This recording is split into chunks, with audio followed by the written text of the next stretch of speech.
재서 씨는요, 데이트 도중 앞에 있는 한주보다는 파리를 늘 먼저 보는 것 같습니다. 승현 씨는 계속 죄송하다고 말하고요. 반대로 혁준 씨는 마음이 생기자 앞으로 달려나갑니다.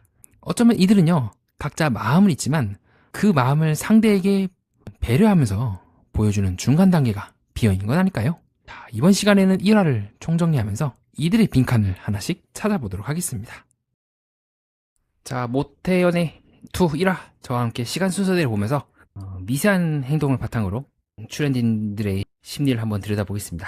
미리 보기 장면이 끝나고 상당히 강렬한 첫인상으로 인상을 찾아봤던 우리 제서씨가 등장을 하죠. 수염 덥수룩. 그래서 실제로 제서씨는 방송 중의 내용만 놓고 봤을 때 좀 활달하고 말이 많고 우리 수연씨의 2순위이시기도 하시죠. 여러모로 티켓타가 잘 맞다고 느끼지만 반대로 제서씨는 크게 관심이 없었던 것 같고요. 그렇다면 왜 제서씨는 모태솔로인 걸까요? 현재까지 방영된 내용이 너무 짧아가지고 우리가 깊이는 알 수가 없지만 저는 좀 주목했던 부분이 왜 글은 지금 이 타이밍에 나왔는가 더 의문을 가졌던 것 같아요. 비록 직장에서 이제 기숙하신다고 하시지만 모든 이제 기숙 생활 하시는 분들이 다 연애를 안 하는 건 아니잖아요. 그 부분이 조금 의아해하더라고요. 왜 지금 글은 지금 나왔을까? 어떠한 계기로 인해서 나왔다는 게 저는 현재까지 가장 가능성이 높은 설명이라고 보고 있습니다. 그 이전에는 연애를 하고 싶은 마음이 없진 않았겠지만 다른 더 큰 무언가가 있었을 거예요. 근데 어느 순간에 그 더 큰 무언가가 연애하고 싶은 욕구보다 이제 크지 않았던 시기가 왔고 또 어떤 촉발점이 나죠. 갑자기 스파크가 이런 것처럼 어떤 계기로 인해서 나왔다고 보고 있습니다. 그럼 우리가 이제 제서 씨에 대해서 더 깊이 알기 위해서는 그 계기가 뭔지를 이제 방송 중의 내용으로 함께 추리해야 되는데 저와 함께 또 다음화 함께 행동 분석을 하면서 같이 보면 될 것 같습니다. 현재 제가 가설로 세우고 있는 게 뭐냐면 의외로 방송 중에서는 이제 제서 씨가 소윤 씨에게 이제 푹 빠지잖아요. 근데 그렇다고 해서 막 소윤 씨가 없으면 안 돼. 혁주 씨처럼 그렇게 막 몰두하기보다는 좋아하는 듯 하면서도 좀 심드렁해요. 크게 막 적극적인 모습을 보이진 않아요. 물론 다른 이제 모태솔로에 비해서는 그의 입장에서는 충분히 적극적일 수가 있는데 그래서 제가 느끼기에는 좀 제서 씨는 다른 사람들에 비해서는 연애 욕구가 있긴 하지만 그것이 없어서 너무 불편하고 막 공허하고 허전하고의 느낌까지는 아닌 혼자서도 좀 재밌게 잘 놀 수 있는 스타일이지 않았을까. 어떤 특정한 진짜 막 괴로움이라든가 어떤 거절당했다거나 그런 경험이 있는지는 아직까지는 확인이 안 되지만 크게 불편함을 느끼지 않았다가 어느 순간 불편함을 확 느껴버린 것 같아요. 아니면 내가 불편하지 않더라도 뭔가 나도 한 번쯤 짝을 만나야겠다라고 하는 계기가 있지 않았을까라고 생각을 해봤고요. 그 다음에 이제 우리 방금 소개해드렸던 제서씨의 마음을 확 잡은 우리 소윤씨가 등장을 하죠. 그래서 반대로 우리 소윤씨는 또 아이돌을 또 되게 좋아하셔서 남자친구랑 같이 가야 된다라고 하시는 등 근데 문제는 그런 이제 소윤씨가 등장을 했는데 계속해서 우리 제서씨가 이제 파리 잡는다고 하시는 거예요. 그걸 보면서 지금 옆에 있는 여성이 중요하지 파리가 중요한가 하는데 잘 보면 이 제서씨는 파리 같은 거를 용서를 못해요. 그래서 3화 때도 중간에 그 데이트 장소에 대기를 할 때도 파리가 이제 엥 하면서 왔다 갔다 하니까 그 잡으려고 이제 자꾸 또 하시더라고요. 그것도 좀 특기해 볼 만한 것 같아요. 왜 그런 이제 파리라든가 그런 것들을 잘 견디지 못하는가? 왜 신경을 쓰는가라고 말이죠. 그게 이제 3화 때 수연 씨와의 랜덤 데이트 때 나왔던 모습이죠. 그래서 어쩌면 제서 씨가 파리라든가 그런 벌레에 신경 쓴 이유는 그것이 눈에 거슬리는 것도 있고 어떻게 보면 조금 주변을 좀 넓게 보시는 스타일? 산만하다라고까지 부정적으로 보면 산만하다고 긍정적으로 보면은 좀 포괄적으로 보시는 스타일인 것 같아요. 그렇고 동시에 예민하신 거죠. 섬세하신 거죠. 이 두 가지가 결합을 하게 되면서 여성에게 신경을 쓰다가도 저 막 벌레 날아다니네 하면서 막 잡아야 될 것 같고 그런 패턴이지 않을까. 그리고 문제는 지금 이 패턴이 소윤 씨와 함께 있으면서도 앞에 있는 여성보다는 파리에 신경을 쓰는 모습을 보여주고 있습니다. 그 다음에 이제 상당한 미남인 우리 윤정윤 씨가 또 등장을 하죠. 역설적으로 이번 시즌2는 때문에 모태솔로 같지 않은 모태솔로들이 계속 나오는 것 같아요. 실제로 방송이 진행이 되면서 이분들이 조금 소심하다거나 내향적이라거나 뭔가 대화를 한 데서 맥락이 맞지 않은 말을 하는 등 겉모습은 이제 코디가 붙는다거나 식으로 바꿀 수가 있을지언정 그 안에 있는 약간 그런 서툰 아니면 좀 독특한 모습들은 아직도 조금 드러나는 것 같습니다.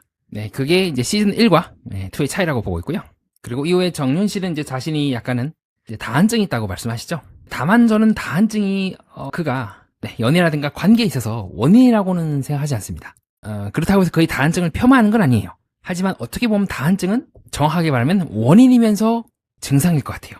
그리고 두 개가 계속 상반되면서 영향을 증폭시켰을 것 같아요. 내가 긴장이 되니까 다한증이 나오고 또 다한증에 대해서 누군가가 한때 뭐라 했다면 그 기억이 이제 남아서 내 신체를 내가 어떻게 할 수 있는 것도 아니고 내 잘못도 아닌데 땀이 난다는 이유로 또 뭔가 살아가면서 페널티를 입거나 뭔가 안 좋은 경험을 하게 되면 또 그 경험이 미리 앞서게 되고 그 두려움에 의해서 몸이 굳어지게 되면서 다시 다한증이 발현이 되고 좀 그 순환에 갇힌 건 아닐까라는 생각을 가설을 한번 세봤거든요. 실제로 이 가설이 맞는지는 확인을 해봐야 되겠지만, 그래서 이후에서도 이 정윤 씨가 이제 예비 소개팅을 하는데도 계속해서 이제 긴장을 하신다거나 뭔가 좀 불편해하시는 듯한 모습을 봤던 것 같습니다.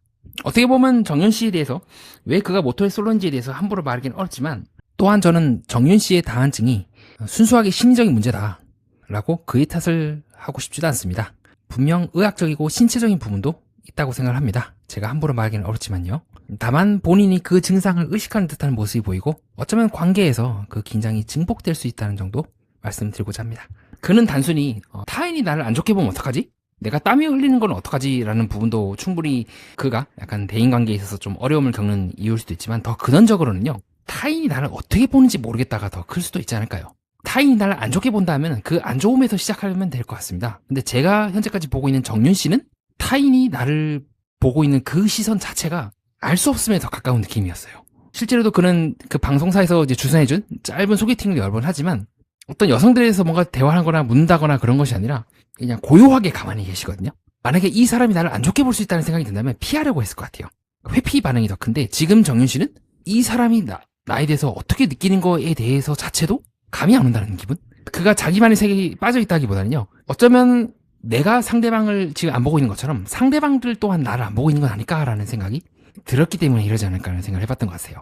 그런데 뒤에 나올 좀 이제 따돌림에 안 좋은 경험을 겪으셨던 안정은 씨랑은 조금 다른 케이스가 되겠죠. 정은 씨는 고통스러운 경험을 통해서 저 사람들이 나를 악의적으로 보거나 약간 불편해할 수 있다는 걸 인지하고 있다면, 적어도 그 시선이 남아있다면, 약간 정윤 씨는 타인이 나를 보고 있는 그 시선조차도 모호한 흐릿한 안개 같은 느낌을 더 많이 받았을 것 같습니다. 요건 이제 틀릴 가능성이 높은 가설입니다. 현재까지 방송된 내용만 놓고 봤을 때는 그렇게 볼 수가 있는데, 또 앞으로 정말 저의 이 생각이 맞는지는 함께 방송을 지켜보면서 살펴보도록 하겠습니다. 자, 그 다음에 현재 이제 방송사 쪽에서는 많이 조금 주목을 하고 있는 현서 씨죠. 현서 씨랑 혁준 씨, 방송사에서 많이 카메라에 앵글이 비춰주더라고요. 그래서 미리 보기 때 순간 짧게 나왔던 모습도 그렇고 조금은 우리 혁준 씨랑 계속해서 뭔가가 얽히고 있는 것 같습니다. 자, 그럼 이제 왜 현서 씨는 이제 모태솔로인가? 자기소개 때의 내용만 놓고 봤을 때는 좀 명확하진 않아요.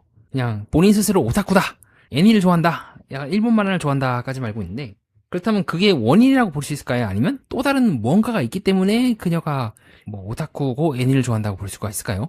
단순히 애니를 좋아한다는 것만으로는 모태솔로라는 것이 저는 설명이 다 되긴 어렵다고 보거든요. 그리고 실제로도 아직까지는 우리가 그녀에 대해서 많은 정보를 알 수는 없지만, 어떤 정은 씨라든가 아니면 다른 이제 출연진들처럼 특정한 경험을 했던 것 같지도 않고, 어떻게 보면 현서 씨도 조금 제가 제서 씨에 대해서 보고 있는 것처럼 크게 어떤 정말 이제 연애를 해야겠다, 내 삶에 뭔가가 빠져있다 라는 느낌을 이때까지는 받지 않다가 어떠한 계기로 인해서 그 공백을 느끼고 좀 나았던 케이스가 아닐까 싶습니다. 조금 그래서 전반적으로 이번 모태솔로2는요, 확실히 좀 사회적인 관계라든가 전체적인 느낌에 있어서는 좀 원만한 사회성을 가진 분들이 나왔다고 보고 있고요.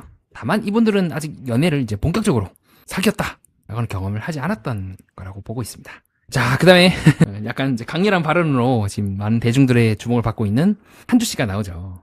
한주 씨는 한의사이면서 약간 또 술을 좋아하신다고 하시네요. 그래서 잘 보면 이제 남자분이 스킨십 하려고 한다, 그래서 나는 이제 걸레 같다고 표현이 되게 셌고, 또 이후에 친구분과 이제 대화를 하면서 약간 양아치 느낌 나는 잘생긴 분들을 좋아하고요 라고 말씀하시더라고요. 아이돌 같이. 근데 그녀가 얘기했던 술과 약간 그녀가 했던 그 발언들, 아이돌과 뭔가 약간 양아치 같은 생긴 사람들 좋아한다는 걸 그녀가 뭐 그렇게 잘못됐다는 것이 아니라, 나름대로 그럼 이제 밖에 나가서 어떤 뭐 술자리도 올려보기도 하고 사람들도 이런저런 사람들 만나봤다는 거잖아요. 연애를 못 해봤을 뿐이죠. 그러면 그녀 또한 큰 틀에서 봤을 때 우리가 생각하고 있는 모태솔로랑 조금 이미지가 다를 수 있다는 생각이 들어요. 희한하게 연애만 잘 안 됐을 뿐이죠.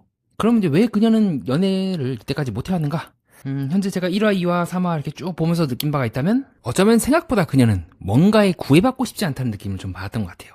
잘생긴 이제 오빠 얘기를 하는 거 봐서는 친구랑 같이 술자리를 할 때요, 그러다가 어느 순간 조금은 내가 좀 정착을 하거나 이제 구속이 된다거나 하더라도 누군가를 깊게 만나고 싶다고 하는 욕망을 느꼈을 것 같고, 그 분기점에 의해서 이 방송이 나온 게 아닐까 싶습니다.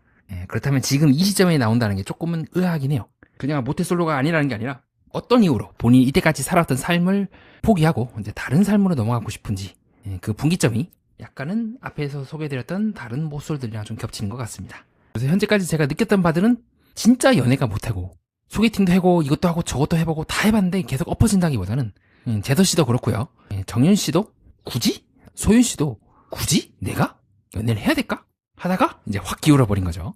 자, 이후에 한조 씨는 또 재서 씨랑 얘기를 하는데 우리 재서의 화려한 말빨에도 기가 안 죽고 딱딱딱 하실 말 딱딱 하시더라고요. 그래서 제가 조금 느낀 바가 있다면 한조 씨도 약간 조목조목 되게 주관이 있을 것 같다. 그런 인상을 받았던 것 같습니다. 자, 그 다음에 이제 승현 씨가 등장을 하죠. 우리 잘생긴 치과 의사. 그래서 실제로도 이 그 코치랑 대화할 때도 죄송합니다를 계속 연발을 한다거나 이성 앞에서 자기가 잘 말 못한다 라고 하고 있고 좀 웃음이 좀 잦으시더라고요. 그렇지만 그가 막 선을 넘는 말은 하진 않아요. 다만 누군가 옆에서 이를 딱 자극을 주면 하면서 죄송합니다 하면서 약간 조금 호들갑을 떠는 듯한 모습을 보이지만 그렇다고 해서 그가 심각하게 막 그런 느낌을 받지 못했거든요. 그리고 또 연령대도 조금 높으신 편이죠. 이제 공중보건이시면은 그죠, 이제 후반 30대 이렇게 되실 텐데 그쵸, 공중보건의 생활도 잘 하시고 사회생활에 있어서는 조금 특이하다고 볼 수 있겠지만 그 특이함도 글쎄요 그렇게 막 심각하게 보이지 않고 동시에 어떻게 보면 이제 그죠, 오랜 이제 수련 생활도 끝나시고 이제 조금씩 이제 내가 어떻게 살아야 될지가 이제 눈에 보이기 시작하면서 이때까지 본인이 놓쳐왔던 뭐 연애라든가 사랑이라든가 이제 그런 부분들을 다시 이루기 위해서 나오셨다고 보고 있긴 한데 약간 조금 특이한 부분이 있다면 실제로 그 코치님과 대화했을 때 부분도 그렇고 그 이후에 방송상에 나왔던 모습도 그렇고 뭔가 승현 씨가 적극적으로 타인에게 어떤 이미지를 보여준다거나 뭔가 모습을 보여주는 경우는 많지 않은 것 같아요. 연애를 하고 싶다는 거랑 내가 누군가를 감내한다는 거는 조금 저는 그 두 가지 말 사이에 큰 격차가 있다고 보거든요. 연애는 하고 싶다는 욕망이고요. 내가 누군가를 감당할 수 있다는 거는 하나의 견딤이라고 생각하거든요. 승현 씨는 좀 죄송합니다 그러고 약간 타인에 대해서 의식을 하고 있지만 거꾸로 내가 그 의식을 견딜 만큼의 힘은 아직은 없는 것 같아요. 어떻게 보면 승현 씨는 연애를 못했다기보다는요, 경험이 많지 않은 데서 오는 모태솔로이지 않을까 싶은 생각을 해봤습니다. 여기서 이제 견딘다, 앞에서 말씀드렸던 이제 견딘다는 게 어떤 의미냐면, 그러니까 이때까지는 계속 죄송합니다 하면서 내가 남들에게 어떻게 볼까를 신경을 썼다면 그 다음 단계는 내가 남들을 포용하고 견딜 수 있을까? 내가 좋아하는 사람을, 그 사람과 함께 한다는 거는 내가 그 사람을 감내한다는 거거든요. 승현 씨는 이제 그 연습을 이제 막 시작하는 걸로 느꼈던 것 같아요. 지금 혁준 씨처럼 적극적으로 찾아가서 좋아한다, 마음에 든다, 난 처음부터 현서 당신이었습니다 라고 좋든 싫든 밀고 들어가는 그 느낌을 승현 씨가 줄 수 있을지, 그게 저는 분기점이라고 생각합니다. 즉 그가 정해놨던 그 선을 넘을 수 있을지. 이따가 또 설명드리겠지만 혁준 씨는 반대로 그 선을 어떻게 다른 사람이 다치지 않게 부담을 주지 않으면서 넘을지가 이제 혁준 씨가 앞에 놓인 이제 분기점이 한다면, 반대로 승현 씨는 넘냐 마느냐의 분기점이 놓인 것 같아요. 반대로 그는 상당히 신중하고 예의 바르고 되게 다른 사람을 그렇게 함부로 대하지 않는 스타일이기 때문에 한번 그 결심을 하게 된다면 되게 멋지게 우아하게 넘을 것 같지만요. 문제는 이제 우선 넘고 봐야겠죠. 그래서 1차적인 느낌은 넘느냐 마느냐가 중요한 것 같습니다. 자, 그 다음에는 이제 미대생 이제 수현 씨가 등장하게 되고요. 또 수현 씨는 되게 긍정적인 신호 중 하나인 이제 원만한 가족관계. 이거는 나는 꼭 이제 좋은 집안에서 자라야 된다는 그런 이제 관념에 의해서 보는 것이 아니라 실제로도 좋은 가정을 드러냈을 경우 나쁘지 않게 흘러가는 케이스가 꽤 많았어요. 항상 그런 건 아니지만요. 뭐 나는 솔로 23기 옥수님도 상당히 이제 가정관계가 그쵸, 가족이 되게 화목하신 편이었고 또 지금도 결혼하셨죠. 항상 그런 건 아니지만 또 굉장히 강력한 장점이 될 수도 있을 것 같습니다. 실제로 이제 분리냐 아니냐 문제는 이제 먼 날 이제 결혼 앞두고 또 고민하실 문제긴 한데, 원가족 경험이 좋을수록 연애가 그 원가족으로부터 떠남으로 느껴질 가능성도 있다. 가설만 한번 세워보도록 하겠습니다. 자, 재밌는 게 있다면 우리 수현 씨가 등장을 했을 때 또 승현 씨가 힐끗 또 보더라고요. 또 비추는 데는 또 이유가 있겠죠. 그래서 굉장히 유심히 보거든요. 그래서 이런 것도 좀 재밌는 것 같아요. 이건 어느 정도 제작진이 힌트를 준다고도 볼 수가 있으려나? 네, 아무 이유 없이 비추진 않는다고 저는 생각하거든요. 자, 그 다음에 이제 혁준 씨의 등장이 됩니다. 31년 차니까 이제 31세겠죠. 그래서 이제 첫사랑한테 상처를 받으셨고, 그래서 이후에 좀 연애를 좀 오래 못하셨다 라고 하고 있는데, 그래서 이후에 이제 정신과 의사분께서 나오셔가지고 좋은 말씀 많이 해주시거든요. 그래서 이제 어떻게 보면 혁준 씨도 나름의 어떤 이유에 의해서 이제 연애를 멈추셨던 것 같은데, 다만 저는 여기서 한 가지 더 질문을 떠올렸던 것 같아요. 우리가 그 상처에 대해서는 함부로 말하기 어렵습니다. 하지만 그 상처가 정말로 이때까지 내가 연애를 해온 데 있어서 연애를 하지 않는 주된 이유인지는 생각을 해봐야 될 것 같아요. 혁준 씨의 과거를 부정하는 건 아닙니다. 저는 그렇게 봅니다. 정말로 그 혁준 씨가 예전에 썸을 탔던 여성이 알고 보니까 오래전부터 나 외에 이제 다른 사람과도 썸을 탔고 남자친구가 생겨서 날 정리했다는 걸 알게 됐다 했을 때, 혁준 씨의 마음속에는 내가 그 사람이 그런 사람이거나 그 상황 속에서 내가 조금만 더 알았더라면 그 상황을요, 지금과 같은 일이 일어나지 않았을까라고 자책할 수 있다는 거예요. 상처가 오래 지속이 되면 자기 비난으로 바뀔 수도 있죠. 어쩌면 혁준 씨가 멈춰왔던 바로 그 지점은 정말 그것이 나의 잘못인지 아닌지를 한 번쯤 제3자의 시각에서 보기보다는 나도 잘못했어. 내가 그런 사람을 알아보지 못한 내 책임도 있어. 라고 죄책감을 오랫동안 가져왔고 그 죄책감이 혁준 씨에게 여성을 만나거나 더 깊은 사이로 나아갔을 때 자신도 모르게 고개를 틀어버렸던 건 아닐까 생각을 해봤습니다. 어떤 여성과 다시 썸을 타거나 그 생각을 떠올 때마다 그때의 그 기억이 같이 올라오게 되면서 동시에 우리는 이제 아니라는 걸 알지만 혁준 씨 입장에서는 내가 뭔가 잘못한다는 느낌도 같이 들었기 때문이 아닐까요? 그 여성에 대한 분노라든가 그런 감정들보다도 지금 혁준 씨의 마음이 강하게 남아있는 거는 내가 나를 받아들이지 못하는 게 더 크지 않을까라고 생각을 해봤습니다. 물론 제3자인 우리나 지금의 혁준 씨는 다르게 볼 수도 있을 것 같아요. 그때 그 여자가 좀 특이했던 사람이야. 내가 뭐 잘 몰랐네. 당신 경험이 없어서 나랑 맞지 않은 사람을 내가 좋아했던 것 같아 라고 할 수 있을지 모르겠지만 그러나 당시의 혁준 씨는 느낌이 다를 수도 있을 것 같아요. 왜냐하면 인간은 내가 이해하지 못하는 일을 만나게 된다면 자기 자신에게 어느 정도 그 탓을 돌리는 특성이 있어요. 내가 조금 더 잘했어야 되나? 내가 조금 더 조심했어야 되나? 라고 하는 생각도 말입니다. 어쩌면 혁준 씨의 인터뷰 때의 내용을 쭉 듣고 봤을 때 그 부분들이 혁준 씨를 계속해서 괴롭혀왔던 건 아닐까라고 생각을 해봤습니다. 그런 측면에서 본다면 현서 씨가 오히려 혁준 씨에게는 안전할지도 모르겠어요. 혁준 씨가 현서 씨에게 좀 마음 편하게 대시할 수 있는 이유이지 않을까요? 물론 이제 너무 급하게 하면 이제 체하는데 아직까지는 그래도 현서 씨가 잘 받아주는 것 같긴 합니다. 그게 제가 혁준 씨를 보면서 느꼈던 바이기도 합니다. 그래서 저는 인터뷰 때 혁준 씨가 저는 사실 나의 목소리를 그렇게 썩 좋아하지 않다고 하던 그 인터뷰 내용도 조금은 유심히 들여다봤던 것 같아요. 그것이 그의 과거의 경험이나 모태솔로의 원인이라고 볼 수는 알 수가 없겠지만 뭔가 스스로에 대해서 썩 긍정적으로 평가하지 않는다는 기분? 그러면 충분히 그가 어떤 자신의 탓이 아닌 일이 발생했음에도 불구하고 그것을 자신의 탓으로 돌리는 즉 시선의 방향이 자기 쪽으로 구부러지고 있는 특성이 아닐까? 좀 그렇게 봤던 것 같습니다. 자, 그렇게 해서 이제 혁준 씨가 등장을 하는데 자, 이후에 이제 혁준 씨와 우리 현서 씨가 또 대화를 재밌게 하시죠. 자, 그래서 또 혁준 씨는 특이하게도 목소리를 이제 얘기를 하고 있고 그것을 바탕으로 현서 씨와 대화하게 됩니다. 자, 어떻게 보면 혁준 씨는 목소리에 대한 특정한 굉장히 관심이 많은데 왜냐면 보통 목소리는 제가 지금 여러분께 말씀드린 것처럼 타인에게 나의 생각을 전달하는 도구이기도 하잖아요. 방법이기도 하고 그렇다면 왜 목소리에 대해서 뭔가 이렇게 지금처럼 신경을 쓰는 걸까요? 동시에 현서 씨도 나는 내 목소리가 좀 높았으면 좋겠다. 자, 어떻게 보면 두 사람 모두가 다 목소리에 대해서 약간 콤플렉스 같은 걸 갖고 있는 거죠. 그것이 더더욱 혁준 씨가 현서 씨에 대해서 푹 빠지게 된 계기이지 않을까. 단순히 외적으로도 마음에 들기도 하지만 이후에 대화를 해보면서 혁준 씨는 현서 씨에게서 자기 자신의 거울 속 자기 자신을 봤을지도 모르겠고 그것이 더 혁준 씨가 현서 씨에게 친밀감을 느낀 원인일 수도 있다는 생각을 전 해봤던 것 같습니다. 자, 그렇게 해서 이후에 이제 첫인상 투표를 쫙쫙쫙 하게 되고요. 그래서 이게 완전히 다 엇갈리더라고요. 지금 맨 마지막 승현과 현서 빼고는 전부 다. 자, 그 다음에 이제 또 그쵸. 식사 데이트를 하는 장면이 나오는데 우리 제서 씨가 정말 아무렇지도 않게 여성들 숙소에 가서 물어보고 다시 오는 장면이 나오더라고요. 약간 보면 제서 씨도 조금은 이런 부분에 있어서 어디까지 내가 행동하면 되고 어디까지는 해도 되지만 누군가를 불편하게 할 수 있다는 그 지점이 좀 모호하다는 느낌을 받았던 것 같아요. 예를 들어서 우리가 이제 회사 생활을 하실 때 이제 직장 생활이나 학창 생활이든 집단 생활을 했을 때 뭔가 룰이 있어요. 암묵적인. 예를 들어서 탁자 위에 있는 물은 먹어도 되긴 돼. 근데 그건 사실 손님들을 위해서 준비해 놓은 물이잖아요. 근데 그거를 그 안에 있는 사람들이 먹으면 조금 눈치가 보이겠죠. 그때 제서 씨는 물이 있구나 하면서 그냥 약간 벌컥벌컥 마셔버리는 느낌? 그래서 그 부분들이 미세하게 조금 타인들을 불편하게 만들면서 또 한편으로는 악의적이진 않아요. 그래서 시간이 지나면서 제서 씨에 대해서 사람들이 남녀 감정까지는 모르겠지만 되게 좀 서스럼없이 반말도 하고 이런저런 농담도 하고 좀 그렇게 대하는 이유이지 않을까 싶습니다. 독특하지만 밉진 않은 사람이라 한다면 이제 이후에 또 나올 3화 때 나오시는 새로운 맥이죠. 태훈 씨 같은 경우는 좀 반대예요. 자, 3화 때도 제가 자세히 태훈 씨에 대해서 말씀드리고자 합니다. 간략하게 제 의견을 짧게만 설명드리면 모든 사람은 각자 자신의 삶을 살 권리가 있고 말할 권리가 있습니다. 근데 그 말할 권리가 내가 누군가를 좋아하고 누군가가 나를 좋아할 수 있는 그 가능성을 낮추게 된다면 선택을 해야 돼요. 지인과 같이 살 것인가? 아니면 조금 내가 말 세게 하는 걸 약하게 하면서 다른 사람을 배려할 것인가 말이죠. 저는 그 선택의 갈림길에 태훈 씨가 놓여 있다고 보고 있습니다. 자, 태훈 씨에 대해서는 이제 3화 때 또 설명드리도록 하고요. 다시 원래대로 돌아가서 열심히 이제 제서 씨가 정보를 캐서 돌아오시더라고요.